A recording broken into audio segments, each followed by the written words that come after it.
So, hello, Anna. Welcome to the Mentally a Badass podcast. I'm so happy to have you today. Thank you. I'm so excited to hang out with you. Yeah, absolutely. So, I'm excited to, get to know your personal story of what you went through and then also everything that you do. When you came to me and you told me that you did hard coherence and I was like, I never heard of this. This is like Right. super unique. So, when you said you want to talk about that, and I was like, I have no idea what that is, but since I don't know about it, you're bringing it on the podcast. Yes, yes, absolutely. Yes. So in every Mentally a Badass episode, we like to dive deep into who you are. So let's talk about some of your personal stories. So you said that your daughter had a battle with substance abuse. So my question for you is, that must be very hard as a mother. So I want to just like first hear your experience with that. Yeah. So my daughter, she is in full recovery now. I just want to say that because I sometimes start my stories with the ending, and I don't know if you like that, but that being said, we went through 10 years of hell. I mean, it was because my daughter was this perfect baby and a perfect child. It was like I was playing house. And we moved from Iceland to Seattle, and then we came here to New York. And when she turned 15, she changed. It's like a different person. And she was that person for about 10 years. And she had also gone through, she's a child of a divorce. My daughter, she started with smoking weed, and then it just became stronger and stronger. It was party drugs of all kinds, and the people, she was seeking bad boys. She was back of motorcycles, just everything that mothers are just fear of. And it really, I don't have a lot of fears in life, but I was always so afraid if I would have a child and they would go into substance abuse, and then God wanted to teach me that lesson or take me through that. The universe was, sometimes we have to go through these things. But it was every day. You don't know, because it got stronger and stronger and ended with her smoking heroin, living with a guy who was also selling and had a gun, and, all this. It's very dark. So you wake up every day and you don't know if your child is alive, and you question if it's better if your child is alive or not. And it also goes into this place of the ego. You think like, oh, I'm not a good mom. I failed. Should I try again? But what did I never gave up in a way, even if though I ever gave up. So what I mean by that is I was always consistent with love. I always gave love, and she would not respond to me for days, but I always sent out love. And I always like told her that she, had a home. So whoever she was, she would run away, and whoever she was with, she like knew that. Supposedly she knew that, like if you tell somebody something many times, but she wasn't ready. She had to go through that journey. And we don't know why, but we all go through different journeys. And yeah, as a mom, it's I don't want to compare to other challenges, but it's the hardest thing that I've gone through. And life hasn't always been easy for me, but this was just every day, sort of how you're in survival mode every single day. And therefore you stop growing, even if you want to. You grow, you get stronger, but you don't really, or I didn't really go in that place of really taking care of myself. It was thriving. It was like, I'm going to get up today, and I did go to work. And so I also lived with this big secret because I didn't want to share it with everybody. And I was in advertising and marketing, and I was working at, in fabulous luxury accounts. And there I was with this dark secret at all times. And it just makes you feel like you're not authentic, that you're just kind of a bullshit in a way. And it affects everything else. You start to question your work. You start to question like yourself, like if you're like a loser, you know what I mean? That's how I was like, is this my story? You know what I mean? Yeah. But yeah. And then you just go back to, okay, what if it's not about me? What if it's the child had to go through this? So occasionally I would have these like enlightening moments, but every day to day, you just kind of You just, you get up and you go, you Yeah. know. So I have a couple of things I want to like touch on. So my first question is because the reason I ask this is because environment has a lot to do with like growth and development and such because it seems like from what you're explaining to me that you're a very loving and kind mother, right? So when did it take a turn with your daughter? Like, because you said you moved a couple of times, right? Like, Hmm. when was do you think it was potentially could have been like the environment and the people that she associated herself with, and that's kind of how she went down that path? Yeah, that's a really good question. So it has all happened before. So if we go back a little bit, when she is about between 8 and 9 years old, her dad and I go our separate ways. And we're in Iceland. We had moved from Seattle. We went to Iceland. That's where he and I went separate ways. So she's a child of divorce. And she's a very good child. She's just like a yes person, saying yes to everything. Hmm. Yeah, sure. Yeah, sure. And then a couple of years later, when my current husband and I, we had known each other before, but not romantically. But then we started dating across the ocean. And eventually we get married and move back to the States. So she's moving back to Seattle where she lived as a younger child, but not with her dad, not with a new, stepdad. And she continues to be this good yes child. And then at 15, she's like, no, I'm not saying yes anymore. I'm saying no. You know what I mean? So Yeah. that's where she kind of, so to answer your question, the moves and the divorce, it doesn't always come through right after or during it. Like this was a few years later that she's decided to stand on her own feet and rebel, or you know what I mean, to go Hmm. her own way. So it can take a little while. Yeah. And that Yeah. absolutely affects us all. Yeah, I was just gonna say that. And a lot of people don't realize that. So, like, when they're children or, like, in high school, whatever, and some things happen, they may not realize that could affect, their adult self. And this is kind of going more towards just kind of outside of what you're saying, just more like just childhood trauma, just giving you an example just for the sake of this conversation, is that, like, you don't even realize how your past can affect your future. And still, there's a lot of people who do not realize that, who do not understand that. And so they think, like, oh, like keep the past in the past, which to an extent, I get that. But also, it's kind of like if you're having these certain behaviors that is, not good for you're like toxic in your life and she's going down that road, it's kind of like that time to think back, like, okay, why am I acting like this? And then once you figure that out, I mean, usually people do this with like a therapist, and then you work through that. And it's so like, and it feels so good when you find these little things where I don't want to use the word little, that's kind of not the best word for it. I use the word little also. I don't know why. When I said little, I'm like, I don't want to like, because it's technically obviously it's big enough for you to affect your brain chemistry down the road. But I know you know what I meant. But yeah, so I guess like a moment you're just like, why? What is like happening? But then it's like it could be obviously you did the best of what you could at the time. And honestly, I want to tell you that I think it's amazing that you and your ex-husband did separate because I truly believe that it's better for you to separate than to be together and then like the kid can pick up like you guys aren't like arguing and Right, such. Like right. that's something that I truly have a strong belief in. So I just want to Hmm. just say like I think, obviously both things aren't the best, but if it's come from like the two things, like I feel like I would prefer my parents to be divorced. That's like a whole other thing and like a whole other conversation. But I just want to just like tell you that you did the best that you could, and you seem like from I know we just like met today, but you seem like such a very kind-hearted person, and that kind of also makes me think of how your I don't know your daughter, but it seems like she probably is too. I'm not gonna say probably, but she is too, and so she clearly gets that from you. And sometimes like I'm glad she's doing okay right now. I want to just put that out there.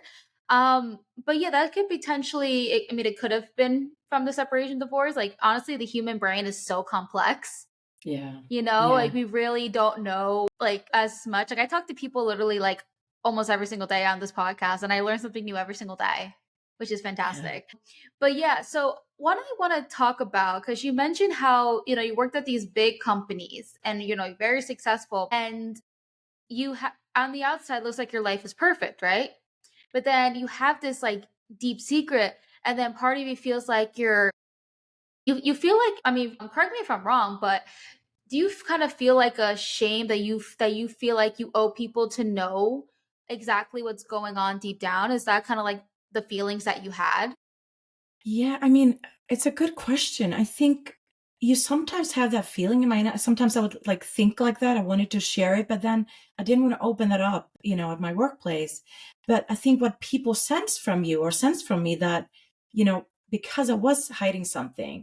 And I don't mean this to say we should always have all our, dirty laundry and all our secrets on the outside, but it was such a weight on me. It was such a huge Yeah. thing. She is my heartbeat. So like my heart was not beating, you know what I mean? Yeah. So people sense that there's something off with me. There's just like, we like her, but there's a little something, can't figure it out. There's that Yeah. thing that is just, it's just odd. So yeah, and you have a secret and I'm working on, fabulous luxury accounts and having everything, and kind of sampling that lifestyle while I have a big shame. Yeah. Yeah, what's like crazy is just like you never really know. I mean, this is cliche to say, but you never really know what people are going through. So it's like, oh, you have it together. But I was like, I don't know you. I'm not gonna assume that. I don't know what's going on in your life right now, for example. But another thing too, and I really like that you had these feelings because the whole point of mentally badass is to practice, being authentic and feeling comfortable to talk about things that are hard to talk about. And then, you coming onto this podcast, you're telling people that are from different parts of the country. I mean, majority of my audience is in the US, but it is also in different countries as well. So you're having like that courage. So I definitely think that's amazing and you've come a long way for that. But I appreciate it because you're a good example. Like the whole goal of this podcast is to have more conversations and to be influenced by the guest on here to tell their own story. And it happens. Like I've had people reach out to me and being like, I'm so glad this person shared their story. Like it really helped me. I had no idea of this. And Mm. it's actually touching people. So I appreciate, having that courage to, talk about that. So I just want to put that there. But let's talk about you now. So you said that you were struggling with clinical depression. Tell me a little bit more about that.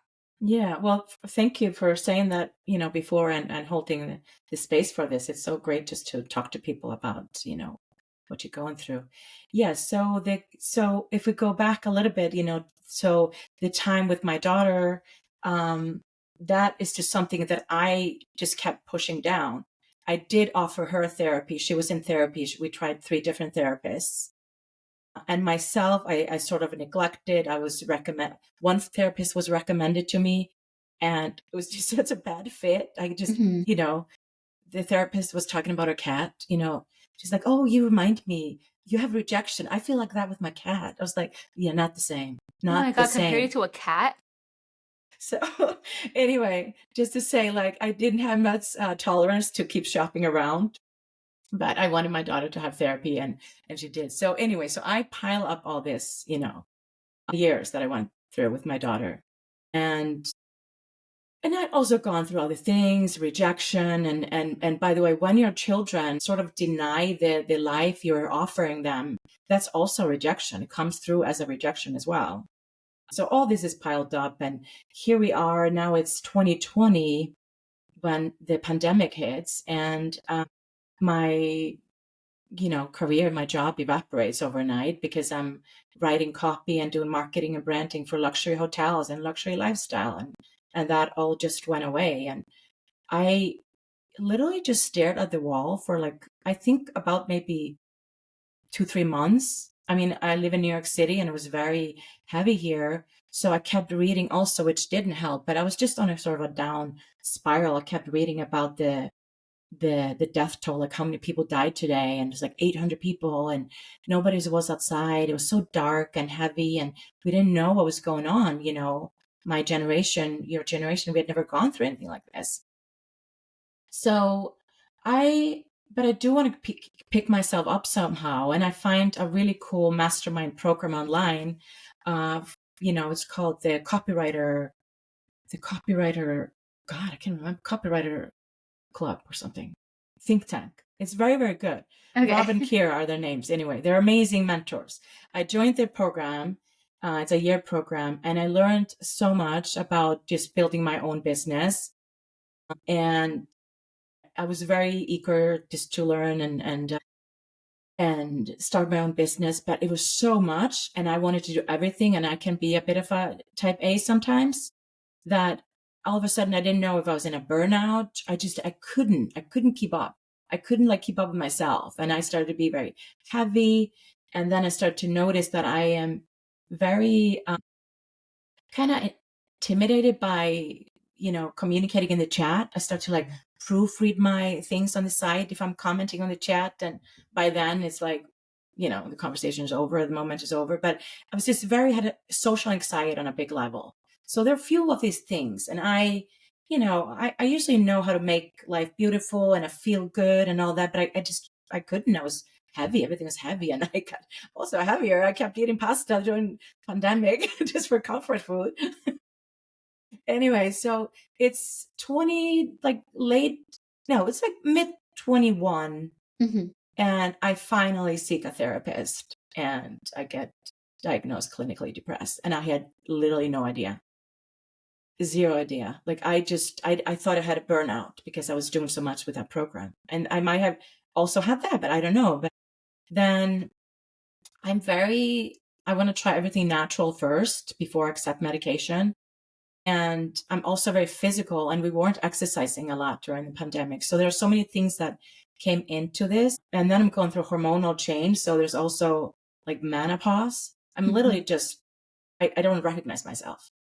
I'm just like heavy all the way around. And I had never worked on this, decade chapter with my daughter. So I was very, very lucky. I found an amazing therapist on Zoom, which a lot of us were able to do. And we just unpacked everything. It's incredible if you have a good therapist.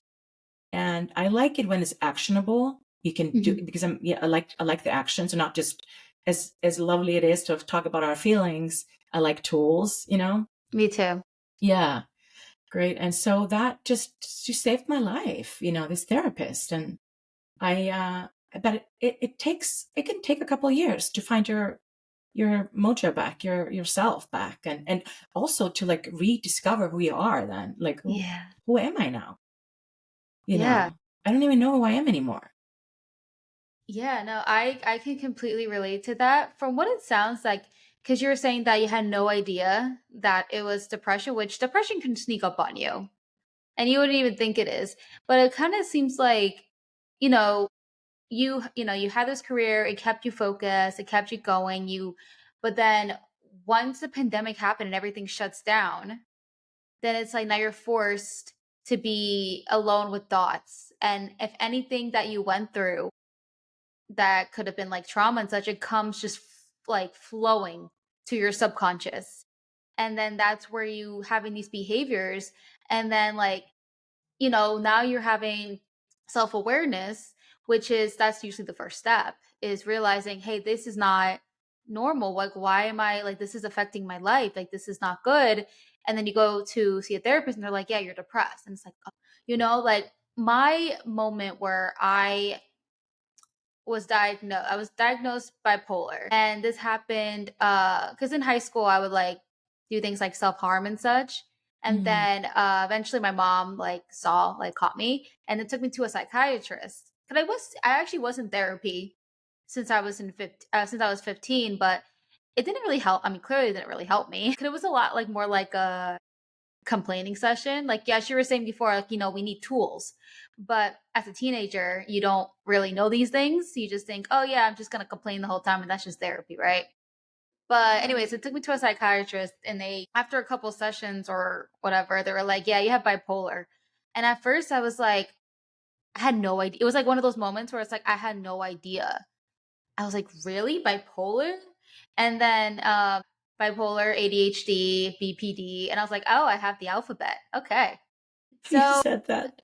no, I didn't. But Yeah. now I feel like I think at that moment I was just like, I also felt a sense of relief because, when you're doing things that are abnormal, you kind of think to yourself, like, what is wrong with me? Hmm. Like, did you ever have that moment where you're just like, what's wrong with me? Like that thought? Yeah. Yeah. Yeah. I mean, I already am this person that could, the advertising was a cool career move, but Mhm. most of my life I'm always, have this entrepreneurial spirit. So I would, even when I'm doing good, I would question, why can't I be normal and have a normal job? Why do I always be building something? And so if you put all this weight on top of that, Mhm. it's like you just want to be normal. It's like, what if I become, a flight attendant when the world opens up again? At those Just, I don't know. There's just something that I was just trying to escape, like, who I am.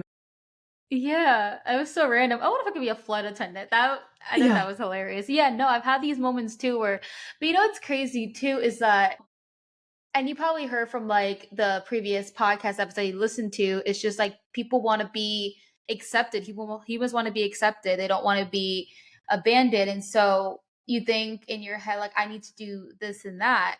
But another thing too I want to bring up real quick is you mentioned like what's normal. Hmm. And we all think that in our head because society has given this like image of what is considered normal. You know what I mean? Like you go to school, you graduate, you go to college, you have an 9 to 5, you have kids, you know what I mean? It's like everybody knows like those steps, right? Hmm. So you have like this whole like list and you're like checking things off. But then and then so you think that's normal. But then honestly, I have that entrepreneurial spirit as well. And I think I got it from my dad.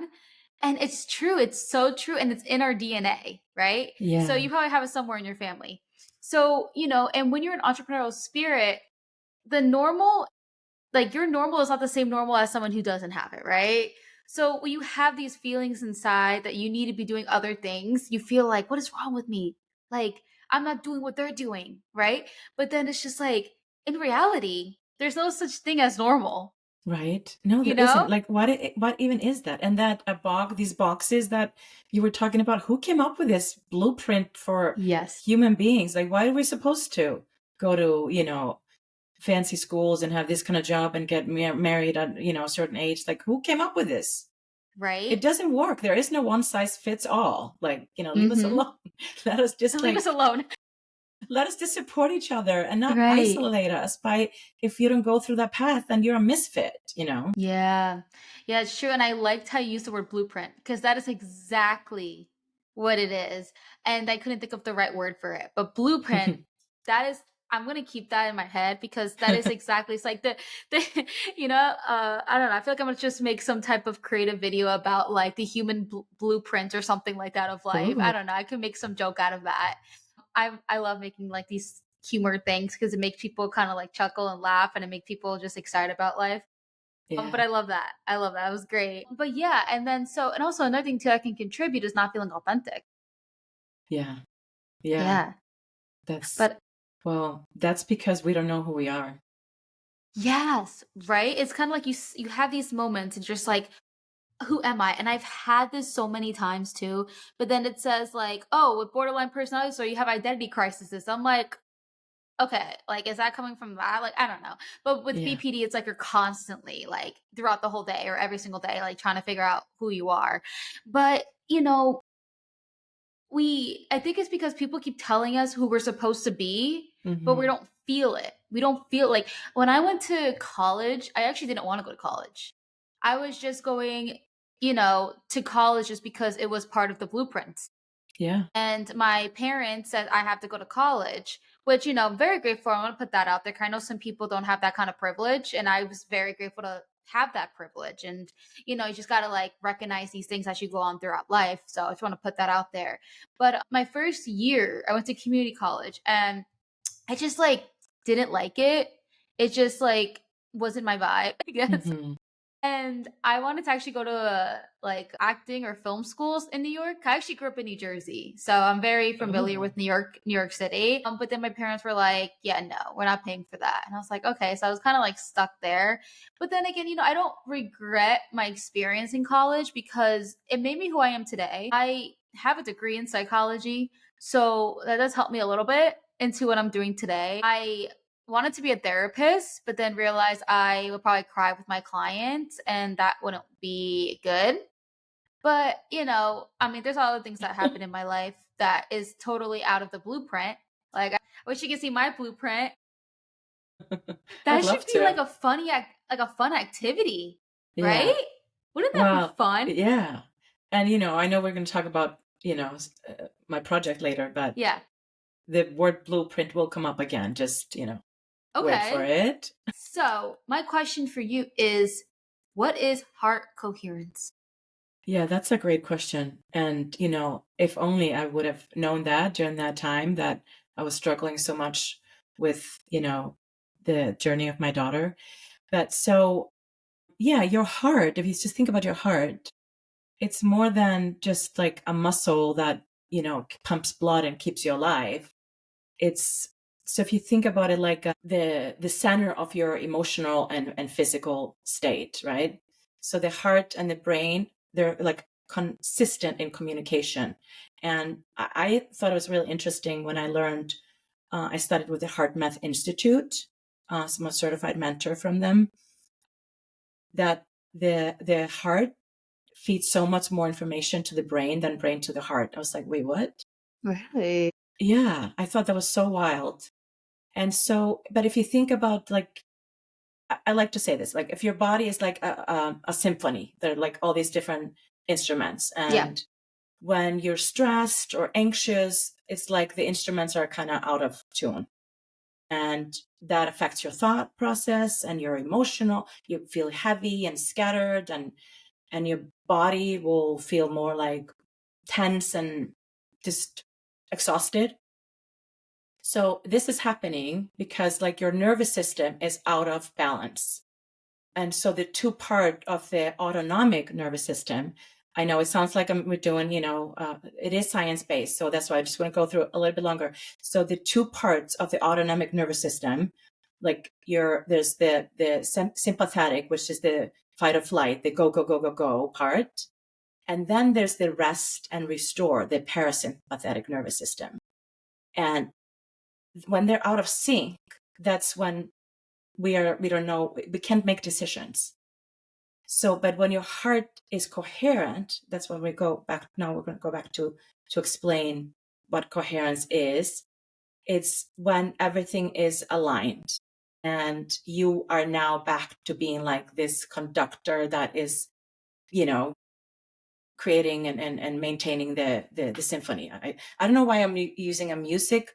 No, it makes sense. It's just the best like metaphor to explain how everything is connected. Yeah. Okay. So yeah. So the heart coherence happens when your heart rhythms is like smooth, it's steady, and it sends calming signals to the brain, Mhm. and is like talking to the brain like, hey, we got this, we're good. No need to come up with like crazy thoughts about, we don't have to fight, we don't have to run, we don't have to do anything.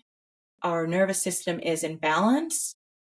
And I think like the best part about the heart coherence is like any time with like a simple practice that we can do here, I can teach you an exercise to do. You can align your nervous system. You can be in heart coherence through breath exercise. And it's very simple. So should we do it now really quick? Sure. Okay, so you can do this with eyes closed or open, but if you just focus on the heart area, your chest area, your heart and the chest area. And you breathe into the heart slowly and calmly, and you breathe out. And as you do these calm breaths, you focus also on something that is calm, is happy, something that gives you a fuzzy feel.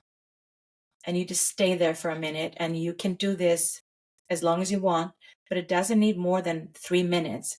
breathing in and out, and you're always focusing on the heart, and you bring in, you create and find positive, fuzzy, beautiful love. Think about love, being loved, loving one another. So it will take you right into coherence. And that's when you can make your decision. So if you're in a frizzy state and you have to make decisions fast, what kind of decisions are you going to make? Because you're in that fight or flight, place. So you bring it down, and that's when you can make better decisions. Feels so chill. I was having, I was like, oh, I feel relaxed. I'm like, oh, just don't fall asleep. You're in the middle of a You podcast see? episode. Yeah, Yeah. no, I love it. And I actually saw this happen in a show. It's called Good Trouble. I don't know if you ever heard about it. Have not. Yeah. So basically, this girl had to make a decision if her boyfriend should have like a surgery, and basically it was like if he has it he could potentially die, but if he doesn't have it he will be paralyzed. So it was one of those moments where it's like, should he have the surgery to like so he won't be paralyzed? So it was a really hard decision. It was life or death in a way, Mm-hmm. right? Mm-hmm. And she had a lot of anxiety, and naturally like anybody would, so she like asked her, her mom's being like, can you like tell me what to do? It was one of those moments like, please tell me what to do. But then, so one of the mothers, so she had two mothers, was like, they had this exercise, which was the hard thing that you were mentioning.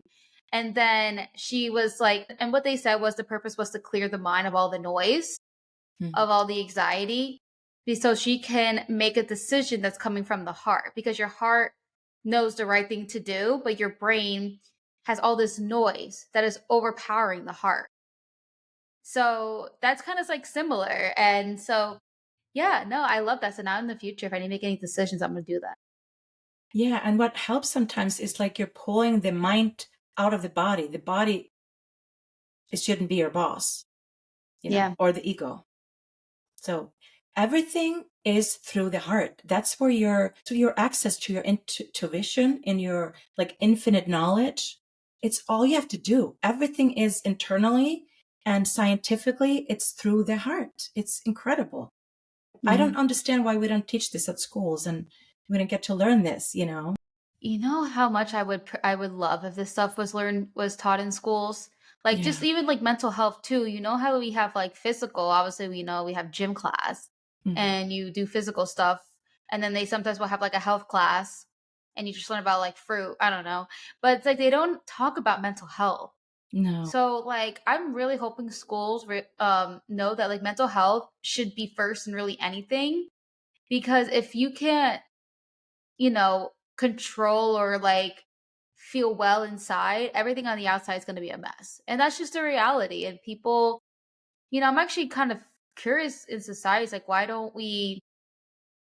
didn't they ever think of that? And maybe Mhm. because they can't see it, they don't understand behavior, emotions, but they see, oh, well, if you have some muscles, you will feel like, it's physical. So that could be it. And I also know, I think Selena Gomez is trying to get that push to get mental health classes in there. So hopefully they'll like basically making it like legally required to be in there. Not like Yeah. not like a elective or like a hobby or something like that. But they definitely should. Yeah, 100%. There was something Yeah. else. Oh, I want to say. Another great thing too is music. Music, like the beat. You know that like when you listen to a certain song and this they have like obviously rhythms and beats and such, it connects with your heart. Yeah. I love that. Yes, it does. And that's why people just like say music saved my life. And if you really think about it, kind of connects. Because if your heart is beating a certain way, it helps the rest of the body. It helps with your moods. It helps us overall. It also just makes you feel a lot of feelings. Yeah. And that's where some people like they go to concerts and it's like therapy to them because they have like the beat to it. And another thing too is like running, going to the gym, like you obviously increase your heartbeat. So that explains also for like mood. So it basically just confirms everything you just said about how important like the heart is. And this can Hmm. be a little bit off topic, it's more science based, but how people have heart transplants? What is that? I wonder how that is. You know what I mean? That's very interesting. And I'm not, an expert in that area, Yeah. but what I do know is that there have been cases where people have a heart transplant and they have feelings and their taste changes. It comes from the person that, carried the heart. You know what I mean? The heart carries, and it can stay alive on its own for X amount of time. Yeah. So if you have a new heart, you might get all kinds of things that, taste, experience, memory that aren't yours, but it's from that person that had that heart before. That's just wild. Yeah, I heard that. I heard that too. But it's so insane. And Yeah. like I think there was like a show I saw where I don't know, I think someone got into an accident and then this person that like who was close to them family wise like gave the heart to somebody. I don't know. But it was kind of like what you said. Like, oh yeah, that's crazy. Like just being that person to have someone else's heart. Yeah. I would hope that person had a decent life so you don't have like all like the negative feelings or anything like that. But so insane, right? Oh my goodness. Okay, let's talk about your evoke, right? Yeah. Evoke. Okay. Yes. Yes. Okay, so let's talk about the evoke method that I believe you created. Yes. Yeah. I created it. Okay, educate me. Okay. Yeah. It's a method. It's called Evoke. It's a method that is designed for transformation through self-discovery. And if we go back to that time where things were, a bit dark and in COVID, and I was questioning who I was. And at the same time, I'm thinking like, I'd love to help artists, market themselves or brand themselves. And I'm just, you know, trying to figure out some kind of a method. And I start with that. So I start creating Evoke to help artists and creative people go through, like, market themselves authentically, if you will. So, and I do that. And so Evoke, EVOKE, is also an acronym, and it stands for, it's a blueprint. So this is a blueprint that I offer people to rewrite their story. So we go through Earth, which is your roots, where you came from, values. We go through objectives and knowledge and essence. And so there are these five categories. We go a little bit back. So we also mentioned how people don't know who they are. So this is an opportunity for you to understand who you are, because once you know who you are, you can make better decisions and you know what you want. So basically, we go back a little bit to understand where we came from and to accept that, and just find strength in that, find love in that, because a lot of us come from different places, and there are pieces of our personal history that isn't maybe that great, and we sort of push it away. But so what we do, we just make it beautiful. We go through where we came from. We start to understand what's most important to us, what we value, and what we want, goals and dreams and objectives. And then we talk about our knowledge, traditional and untraditional knowledge. And then we go through sort of how we show up, in what way, like what do we, and that goes into taste and image. And I have now different versions of it. As I said, it started with creatives and artists, but now I work with all kinds of different individuals from different walks of life, and I'm also taking this to workplaces. So I have also a business version where I train leaders and teams, and instead of them going through their personal history, they do that for the brand or the business they work for, and then they see how they can connect to that place. But if we just focus on the personal one, like if I were to work with you, we would just go through their 5 questions, and then you come down with an answer. You end up going through a few questions in each category, and you end up with like a little narrative that is your authentic narrative, and it comes through in a different way than you would sit down and write your bio or your story, because everybody's going to ask you, like, so what's your story? Where are you from? What's going on with you? Who are you? And people usually just, oh yeah, I'm from Iceland. I'm a coach. I was in marketing, and before that I was an actor. But it's kind of boring answer. So I'm like, what about, how can we change that? And also, I mean, everyone I work with, all my clients, everyone I worked with, it keeps coming through. People don't know what they want. Yes. And they That's don't know what they want because they don't know who they are. And they don't know who they are because they have they've ditched their back history, their backstory. So we Yeah. go a little bit back, and then we can be in the now, and then we go forward. And I have amazing testimonials. It's been a treat to get to create something, and it works and actually helps people, because You know so how great our society would be if everybody did that, especially when we have awkward moments at like cocktail parties or something. I you know, know. like the typical thing that it's like so default. It's like, so what do you do for a living? Like that's like the I know. God, I hate that. I know. Yeah. But if you can say, like, so what's your story? Then people can, Right. say like different things. Like, yeah, I'm from Iceland. There was nothing going on when I grew up. That's why I'm creative. Yeah. Yeah. I feel like also for me, I feel like my story is very like, I don't want to say all over the place, but I've have a lot of phases in my life that are, I like to say I'm Justine 3.0 right now, or maybe even 4.0. I don't know. But like I had my life in Jersey. I used to work for Disney for like 7 years. So I was in that world, and now I'm an entrepreneur and I work for myself. It's, I think it's a perfect story. And you know what? Everything you went through, and it brought you to where you are right now in your chair, and what you're offering to people, and open the space for people to talk about mental health, and Mhm. everything, every single part of your journey made you who you are now. And we Yeah. just want to celebrate that, because we're not, yeah, we were off the blueprint. That's why I created a blueprint, so we can understand where we came from. And also, if people talk about connecting the dots, right? But why can we only do it looking back? Couldn't we just be in a place where we can connect the dots going forward? Yeah. Taking your history, you put it together now, and now you know where you're going, because you dove in a little bit, you Yeah. know? And it's also people just also taking the time to do that because I'm telling you, I personally hate small talk. Yeah. Like I can't stand it. Like, oh, how's the weather? I Or mean, how's yeah, like school? I don't know. Just like things like that. It just kind of just kills my soul a little bit. yeah. Which is like, I mean, you can obviously know I'm not a small talk person considering like, hey, I have deep conversations like all the time. I love Right? it. Yeah.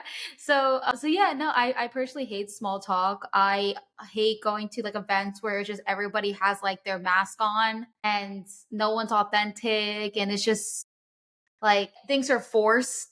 Mm-hmm. You know what I mean? And it makes me upset because you're like could be in a room and everybody has a mask on. Everybody's just trying to show their best stuff like, "Oh yeah, I do work for this. Oh, I got a promotion in this." And yeah, that's good to celebrate, but I just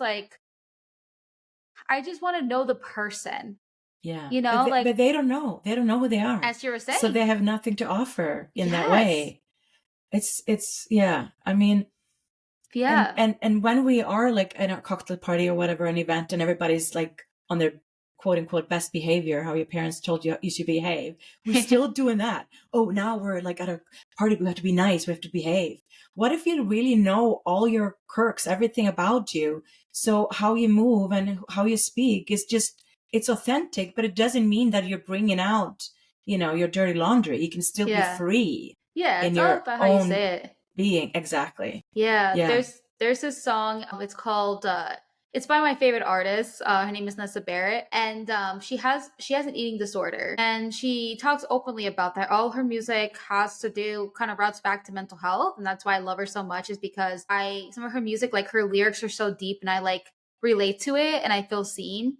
But anyway, so she has an eating disorder, and there's a song called "Dying on the Inside," and some of her and the lyrics is saying like it's a dinner conversation that no one has or something like that. It's basically saying that you're at a dinner table like Thanksgiving or whatever and then you're just talking about, oh yeah, I did this or this, but it's like you would never talk about if you're like currently struggling right now. Like if you're Hmm. even if you're at like a dinner table, it's like if you're struggling with an eating disorder, like yeah, that's hard. Yeah. So I just like those like that song was actually one of her most popular songs.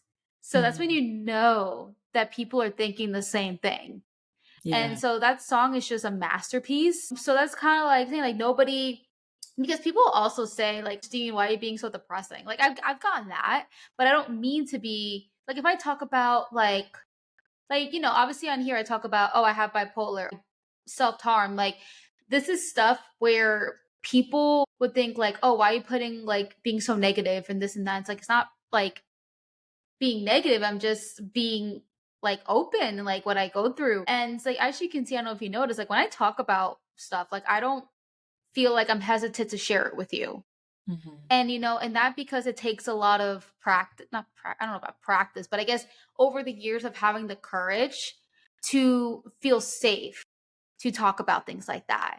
So like that's another thing too, is I want that for people. Like you want people to understand like who they are as a person outside of work, or I don't know, or even like when people have kids, they use their kids to way to identify themselves. Yeah.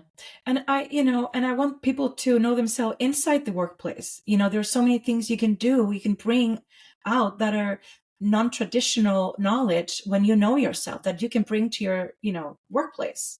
Yeah.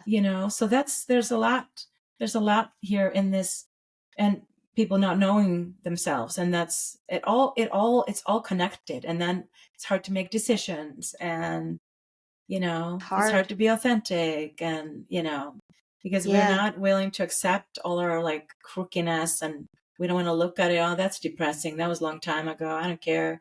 But what about like, oh wow, my journey is actually really beautiful and really dark at times, and but I love that now. Yeah, yeah. And it also just makes you just like 10 times happier, because Hmm. a lot of people always think like, what's my purpose in life? Yeah. Like, but I heard from some person that they said, for thinking about what your purpose in life, the purpose is to like just first to live this life and to recognize that you're on this planet for a reason. You have this endless opportunity of living, like just doing whatever you want, despite of what all these people say that you should do. And then from there, then you kind of go of like, okay, what makes me feel like my heart on fire that like I want to do. And you kind of go from there. But I feel like a lot of people, they feel this depression where they feel like they have no purpose in life.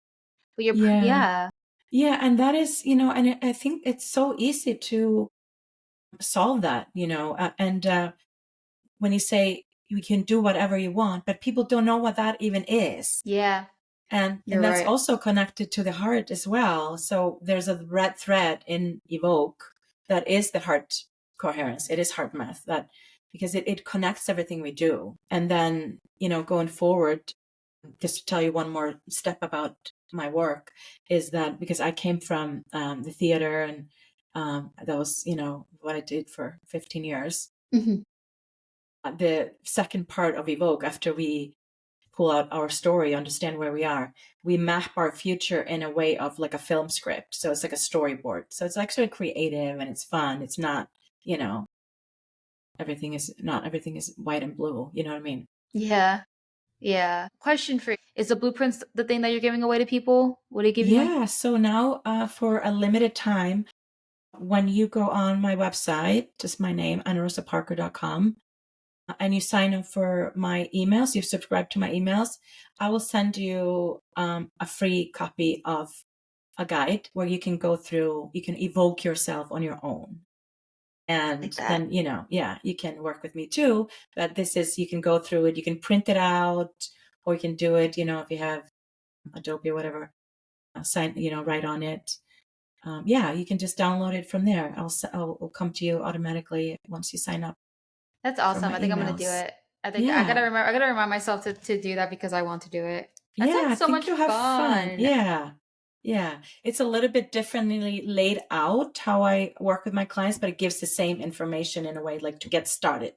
Yeah, no, that makes sense because people are probably not going to know what you do. I mean, when you came to me, I was like, I don't understand what you do, but I know I'll figure it out when you talk to me about it, right? But Yeah. I think that, having that just to, because I mean, if it's, it's free, people like free stuff all the time, just in exchange for the email, which is the best, thing to do. But yeah, no, I think that's awesome. I feel like I've learned so much from you today. So, is there anything else that you would like to close with today? No, this was just a lovely time hanging out with you. And yeah, I'd love to meet some of your audience through, I'm also on Instagram, just evokemethod.com. I mean, not .com, Instagram. Jesus Christ. I wanted to show you. But it's more like this, how we do it when you work with me in person. And if I work with you like via Zoom, I send you like this beautiful package with all that stuff. That's cute. I love But that. I wanted to give something, I want to give something to your people and whoever comes to my website so they can start there. Awesome. I appreciate that. Well, thank you so much for coming on. Thank you. This is great. I love the name of your podcast too. It's such a badass. You're a badass. Thank you. Thank That you. means so much. All right. For everyone who's listening, I hope you guys have a good rest of your day and stay tuned for next week's episode.